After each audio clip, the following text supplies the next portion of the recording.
Clip number 652۔ اس clip میں آپ قرآن پاک کی سورہ حجر کی آیت نمبر 87 سے 88 تک کی تلاوت، ترجمہ اور تفسیر قرآن صراط الجنان سماعت فرمائیں گے۔ بسم اللہ الرحمن الرحیم۔ ترجمہ، اللہ کے نام سے شروع جو نہایت مہربان رحمت والا ہے۔ وَلَقَدْ آتَيْنَاكَ سَبْعًا مِّنَ الْمَثَانِي وَالْقُرْآنَ الْعَظِيمَ۔ ترجمہ، اور بے شک ہم نے تمہیں 7 آیتیں دی جو بار بار دہرائی جاتی ہیں اور عظمت والا قرآن دیا۔ وَلَقَدْ آتَيْنَاكَ سَبْعًا مِّنَ الْمَثَانِي، اور بے شک ہم نے تمہیں 7 آیتیں دی جو بار بار دہرائی جاتی ہیں۔ اس سے پہلی آیت میں اللہ تعالیٰ نے اپنے حبیب علیہ الصلوۃ والسلام کو کفار کی اذیتوں پر صبر کرنے کا حکم دیا تھا، جبکہ اس آیت میں اللہ تعالیٰ نے ان عظیم نعمتوں کا ذکر فرمایا ہے جو اس نے صرف اپنے حبیب علیہ الصلوۃ والسلام کو عطا فرمائی، کیونکہ انسان جب اللہ تعالیٰ کی طرف سے ملی ہوئی کثیر نعمتوں کو یاد کرتا ہے تو اس کے لیے اذیتیں پہنچانے والوں سے درگزر کرنا اور سختیوں پر صبر کرنا آسان ہو جاتا ہے۔ 7 مثانی سے کیا مراد ہے؟ اس آیت میں 7 آیتوں سے مراد سورہ فاتحہ ہے، جیسا کہ صحیح بخاری کی اس حدیث میں ہے جو حضرت سعید بن معلا رضی اللہ تعالی عنہ سے روایت ہے۔ رسول اللہ صلی اللہ تعالی علیہ وسلم نے ارشاد فرمایا، الحمدللہ رب العالمین، یعنی سورہ فاتحہ ہی 7 مثانی اور قرآن عظیم کے تمام علوم کی جامع ہے جو مجھے عطا فرمایا گیا۔ اور سنن ترمذی کی اس حدیث میں ہے جو حضرت ابو ہریرہ رضی اللہ تعالی عنہ سے روایت ہے، نبی اکرم صلی اللہ تعالی علیہ وسلم نے ارشاد فرمایا، الحمدللہ، یعنی سورہ فاتحہ ام القرآن، ام الکتاب، 7 المثانی ہے۔ سورہ فاتحہ کو مثانی کہنے کی وجوہات۔ سورہ فاتحہ کو مثانی یعنی بار بار دہرائی جانے والی کہنے کی ایک وجہ یہ ہے کہ سورہ فاتحہ نماز کی ہر رکعت میں پڑھی جاتی ہے، اس لیے اسے مثانی فرمایا گیا۔ دوسری وجہ یہ ہے کہ سورہ فاتحہ اللہ تعالیٰ اور بندے کے درمیان تقسیم کی گئی ہے، اس کے پہلے نصف میں اللہ تعالیٰ کی حمد و ثنا ہے اور دوسرے نصف میں دعا۔ تیسری وجہ یہ ہے کہ یہ سورت 2 مرتبہ نازل ہوئی، پہلی بار مکے میں اور دوسری بار مدینے میں، اس لیے اسے مثانی یعنی بار بار نازل ہونے والی فرمایا گیا۔ شفا اور قوت حافظہ کا وظیفہ۔ علامہ اسماعیل حقی رحمۃ اللہ تعالی علیہ فرماتے ہیں، خواص القرآن میں یہ ذکر کیا گیا ہے کہ جب سورہ فاتحہ کو پاک برتن میں لکھا جائے اور پاک پانی سے اس لکھے ہوئے کو مٹایا جائے اور اس پانی سے مریض کا چہرہ دھویا جائے تو اللہ تعالیٰ کے حکم سے اسے شفا مل جائے گی۔ اور جب سورہ فاتحہ کو شیشے کے برتن میں مشک سے لکھا جائے اور عرق گلاب سے اس لکھے ہوئے کو مٹایا جائے اور وہ پانی ایسے کند ذہن کو 7 دن تک پلایا جائے جسے کچھ یاد نہ رہتا ہو تو اس کی کند ذہنی ختم ہو جائے گی اور جو سنے گا وہ اسے یاد ہو جائے گا۔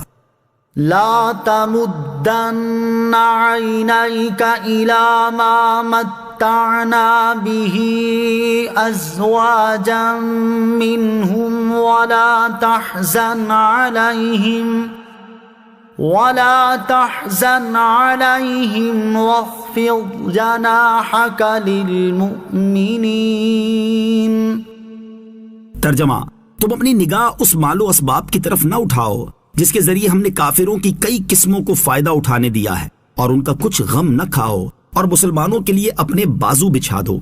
لا تمدن عینیک، تم اپنی نگاہ نہ اٹھاؤ۔ اس آیت کا معنی یہ ہے کہ اے انبیاء کے سردار صلی اللہ تعالی علیہ وسلم، ہم نے آپ کو ایسی نعمتیں عطا فرمائیں جن کے سامنے دنیا کی نعمتیں حقیر ہیں، تو آپ صلی اللہ تعالی علیہ وآلہ وسلم دنیا کے مال و متاع سے مستغنی رہیں جو یہودیوں اور عیسائیوں وغیرہ مختلف قسم کے کافروں کو دیا گیا۔ علامہ محمد بن یوسف اندلسی رحمت اللہ تعالی علیہ فرماتے ہیں، دنیا کے مال و متاع کی طرف نظر کرنے کی ممانعت سے یہ ثابت نہیں ہوتا کہ تاجدار رسالت صلی اللہ تعالی علیہ وآلہ وسلم کی نظر کفار کے مال و دولت کی طرف تھی تو اس سے منع کیا گیا، بلکہ آپ ہمیشہ سے مال کفار سے مجتنب تھے تو اسی طرز عمل پر ثابت قدم رہنے کا فرمایا گیا ہے۔ اور اس آیت میں خطاب اگرچہ نبی کریم علیہ الصلوۃ والسلام سے ہے، لیکن دنیا کے مال و متاع کی طرف نظر کرنے کی ممانعت آپ صلی اللہ تعالی علیہ وآلہ وسلم کی امت کو ہے، کیونکہ جسے قرآن کا علم دیا گیا تو اس کی نظر دنیا کی رنگینیوں کی طرف نہیں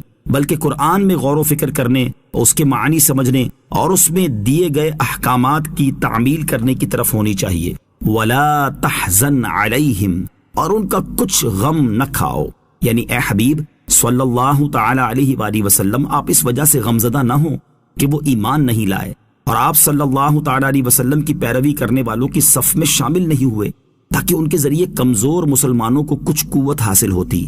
وَاخْفِضْ جَنَاحَكَ لِلْمُؤْمِنِينَ، اور مسلمانوں کے لیے اپنے بازو بچھا دو، یعنی اے حبیب صلی اللہ تعالی علیہ وآلہ وسلم، آپ مسلمانوں پر رحمت اور شفقت کرتے ہوئے ان کے سامنے تواضع فرمائیں اور ان پر اس طرح رحم فرمائیں جس طرح پرندہ اپنے بچوں پر اپنے پروں کو بچھا دیتا ہے۔ مسلمانوں پر نبی کریم علیہ الصلوۃ والسلام کی رحمت و شفقت، تاجدار رسالت صلی اللہ تعالی علیہ وآلہ وسلم کی مسلمانوں پر رحمت و شفقت تو ایسی ہے کہ اس کے بارے میں خود رب تعالی ارشاد فرماتا ہے، لقد جاءكم رسول من انفسكم عزيز عليه ما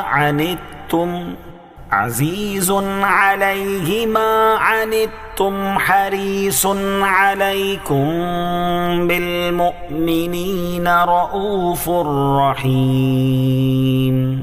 ترجمہ، بے شک تمہارے پاس تم میں سے وہ عظیم رسول تشریف لائے جن پر تمہارا مشقت میں پڑنا بہت بھاری گزرتا ہے، وہ تمہاری بھلائی کے نہایت چاہنے والے، مسلمانوں پر بہت مہربان، رحمت فرمانے والے ہیں۔ یہ تو قرآن مجید سے آپ صلی اللہ تعالی علیہ وسلم کی مسلمانوں پر رحمت و شفقت کا بیان ہوا۔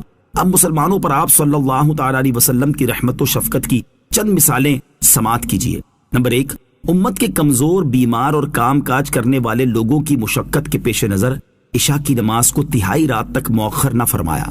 نمبر 2، کمزور اور بیمار لوگوں اور بچوں کا لحاظ کرتے ہوئے نماز کی قرات کو زیادہ لمبا نہ کرنے کا حکم دیا۔